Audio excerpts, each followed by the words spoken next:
இன்னும் சொல்ல போனால் தபூக்குடைய ஒரு போர். அன்புள்ள சகோதரர்களே, இந்த செய்தியை சொல்லி அபூபக்கர் சித்திக் ரலியல்லாஹு வரலாற்றை நான் அந்த சுருக்கமான வரலாற்றை நான் முடிக்கிறேன். தபூக்குடைய ஒரு போர். அன்புள்ள சகோதரர்களே, எப்படிப்பட்ட போர் என்று கேட்டால், இஸ்லாமிய கஜானாவில எந்த பணமும் இல்லை, காசில் ஒரு படையை வழிநடத்தி கொண்டு போக அல்லாஹ்வுடைய தூதர் நபித்தோழர்களிடத்திலே அறிவித்தார்கள், யாரிடத்திலே வாகனம் இருக்கிறதோ, யாரிடத்திலே பொருளாதாரம் இருக்கிறதோ அவங்க கலந்துகிட்டா போதும்.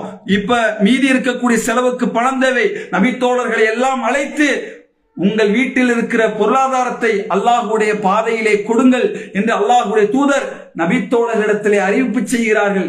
இந்த நேரத்திலே உமர் ரலியல்லாஹு அன்ஹு நினைக்கிறார்கள், எத்தனையோ இடங்களிலே அபூபக்கர் சித்திக் ரலியல்லாஹு நம்முடைய எல்லா இடங்களிலும் அவர் முந்திக் கொண்டே இருக்கிறார். ஏற்கனவே அந்த எண்ணத்தை, அந்த நியத்தை வச்சிருந்தாங்க யாரு? உமர் ரலியல்லாஹு அவர்கள். அபூபக்கர் எப்படியாவது முந்த வேண்டும் என்று நினைத்தார்கள். அதுக்கு ஒரு அழகான வாய்ப்பு. அல்லாஹ்வுடைய தூதர் இந்த தபூக்குடைய போருக்கு செல்வத்தை, பொருளாதாரத்தை கேட்கிறாங்க. என்ன செய்யலாம்?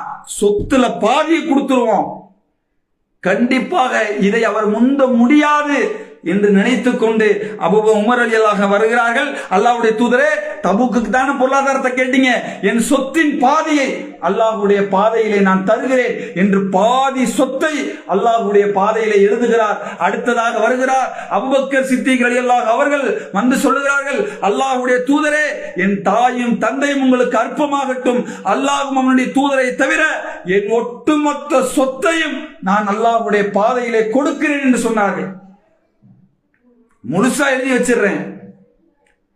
அன்புள்ள சகோதரர்களே, சொன்னதை கேட்ட உமர் ரலியல்லாஹு அவர்கள் எப்படி இருக்கும்? ஒட்டுமொத்த பாதியை கொடுக்கணும்னாலே எவ்வளவு பெரிய மனசு வேணும்? ஒட்டுமொத்த பொருளாதாரத்தை அல்லாஹ்வுடைய பாதையில கொடுத்துட்டாரே, அபூபக்கரை என்னால் ஒரு பொழுதும் முந்த முடியாது.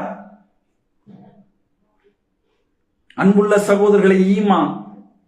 அன்புள்ள சகோதரர்களே, நம்பிக்கை. அன்புள்ள சகோதரர்களே, சுவனத்தின் மீது அவர்களுக்கு இருந்த ஆசை. உலகத்தில் எந்த பொருளாதாரத்தை பற்றி எந்த கவலையும் இல்லை அவர்களுக்கு. பணம், பதவி, பட்டம், பொருளாதாரம் எல்லாம் தூக்கி போட்டாங்க.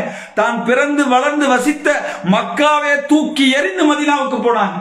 ஊர் விட்டு ஊர் போனாங்க. சகோதரர்களே, அதுதான் ஈமான். எனவே அன்புள்ள சகோதர சகோதரிகளே, இந்த அபூபக்கர் சித்திக் ரலியல்லாஹு அவருடைய வரலாற்றை படிப்போம். நபிகள் நாயகம் ஸல்லல்லாஹு அலைஹி வஸல்லம் அவர்களுக்கு பிறகு இந்த சமுதாயத்துக்கு அடையாளம் காட்டப்பட்டவர் அபூபக்கர் சித்திக் ரலியல்லாஹு அவர்கள். அவர்களுக்கு பிறகு நபி ஸல்லல்லாஹு அலைஹி வஸல்லம் அவர்களுக்கு பிறகு அந்த சமுதாய மக்கள் அபூபக்கர் சித்திக் ரலியல்லாஹு அவர்களைத்தான்